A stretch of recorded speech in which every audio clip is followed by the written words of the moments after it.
What up, homies? It's your man, the machine here. This is my video first take of Cyberpunk 2077. Spoiler free, so no worries. Right off the rip, let me explain. My video reviews come through a bit after the game release. This is because I'm just a regular consumer. No access to games earlier than pre-order or anything like that, so no shilling. Let's get into it. Is Cyberpunk 2077 a good game? The short answer, yes and no. I know that's confusing, so allow me to explain. The elephant in the room is the glitches that we've heard so much about. And yes, there are many glitches in the game. Now, I can only speak for myself and my experience playing on an OG PS4. The glitches that I've seen were of the normal variety. Let's be real here, yes? Every game has glitches. If you don't think so, then you just aren't a true gamer. Granted, most glitches don't really break the game or ruin the immersion. Cyberpunk 2077 glitches didn't ruin the game for me or make me not want to play it anymore, but they did destroy the immersion for me at times, which is probably a good thing, as I was deep into the story and actually missed playing with my regular online homies due to just being so engrossed in Night City. Sadly, these games, or games these days I should say, release unfinished and update and patch over time.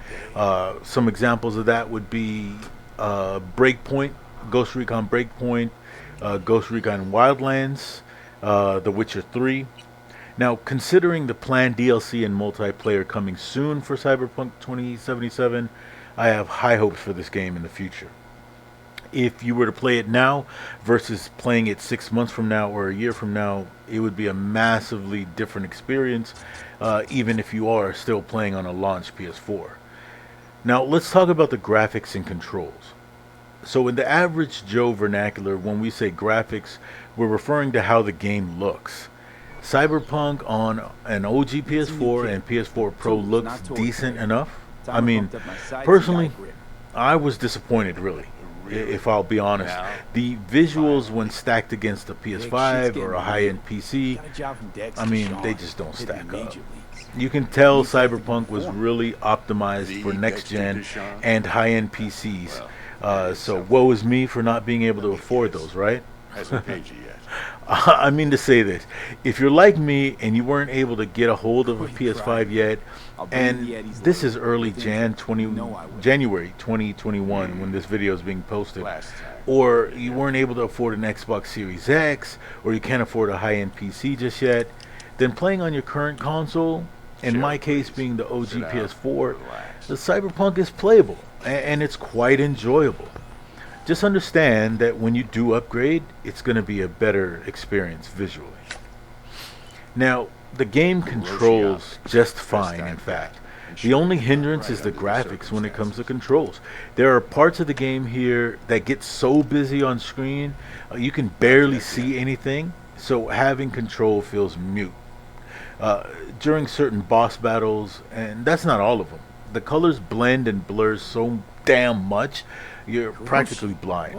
Again, that comes down to the visual fidelity of Cyberpunk on last-gen consoles now. It just isn't that great, to be honest. Especially during, well, I said no spoilers, right? So, yeah. But yeah, boss battles can become a little bit frustrating. Now let's talk about the story. The story is the number one reason to play this game. I have to say, if you play games for the story, Cyberpunk 2077 will consume you until you finish it. The story is what made me see past the flaws and just enjoy the game as a game.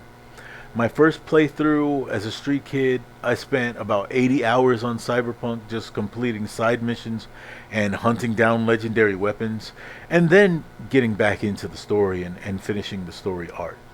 So it's pretty good. It's got a lengthy storyline, or a lengthy campaign, however you want to say it. That's how good it is. The side missions aren't just simple go here and do this fair.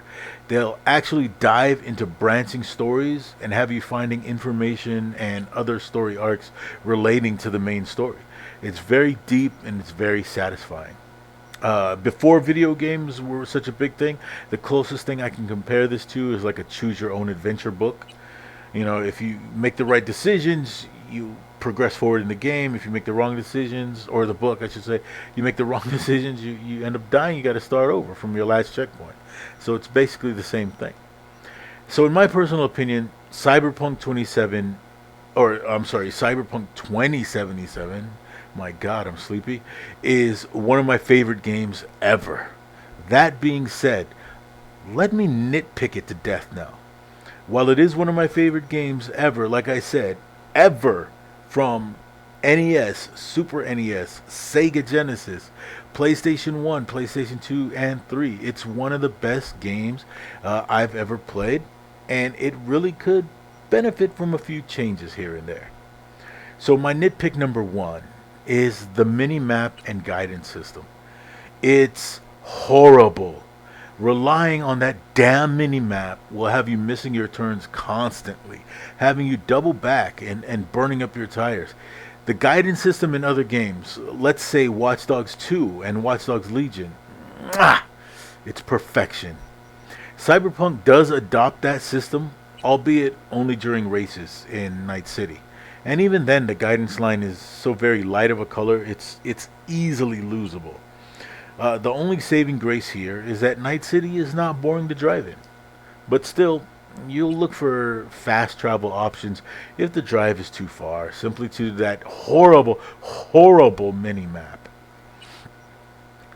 Nitpick number two, Cyberpunk could greatly benefit from a third-person perspective.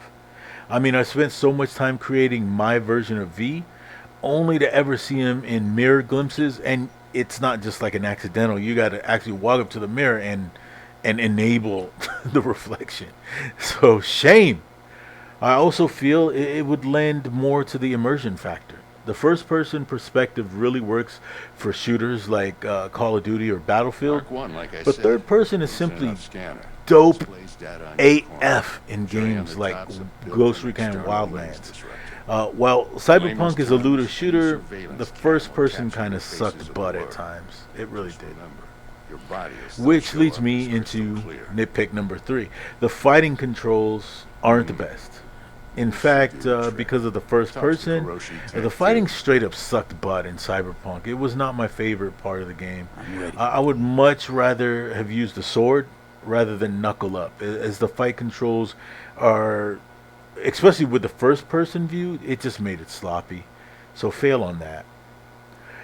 Number four, the soundtrack, as you would expect, it's mostly techno and electronica. Now, I don't have anything against techno and electronica. I love certain groups and certain artists within EDM. Now, I really dig EDM, as a matter of fact, but in most cases in this game, I found it quite annoying. It's like a mosquito buzzing in your ear while you're trying to clear a stage of the bad guys or clear a boss battle. It's like you're running around, you're trying to defend yourself, and all you're hearing is a da da da da da da da da da da. So it kind of got on my nerves. I found myself just turning the music down to where I can barely hear it. It's just there as, you know, background music, just to create a little ambiance.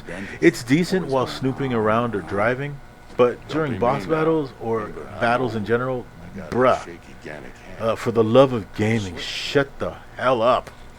I mean, again, these are nitpicks and specific to me. So, nitpick number five would be the NPCs.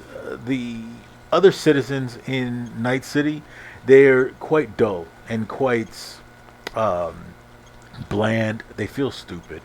Unlike if you compare it to GTA, you know, the NPCs react. If you run into them, you push them, they'll try to fight back. In Night City, they just generally are just there for visual effect, I guess. You can talk to them. It's boring. So I didn't do much of that at all. Again, this is specific to me, so you might not feel the same when you play. So what do I ultimately think of Cyberpunk 2077 on an OG PS4?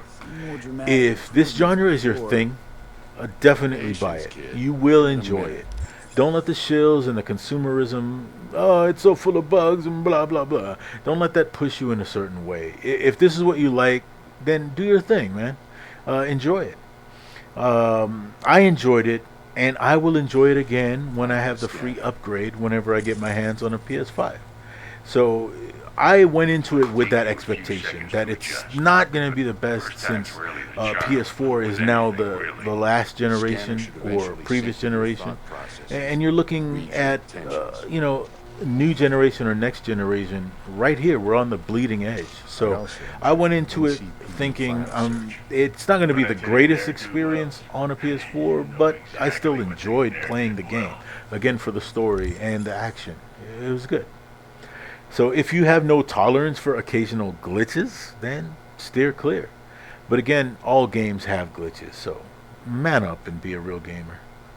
As long as it doesn't break the game and cause you to just put it down and not want to play it again. Anyway, that's pretty much it for me on Cyberpunk 2077. If you want to see more gameplay, check out my Twitch channel. And you can find me on Twitch under, of course, The Machine Plays. Just look for Mavs of the Machine. You can check out some Cyberpunk gameplay, some Call of Duty, Mortal Kombat. And by the way, if you guys enjoy these little quick reviews, then smash that like button for me. Hit subscribe if you will. There's going to be other content on this channel. It's not just going to be games. I got some car stuff, some airsoft stuff coming up. Some other stuff when it comes to pro wrestling and MMA I can't talk about right now because I'm under NDA, but yeah, it's going to be some stuff coming up. So like I said, stay tuned. All right, Chumbas, I'm Delta.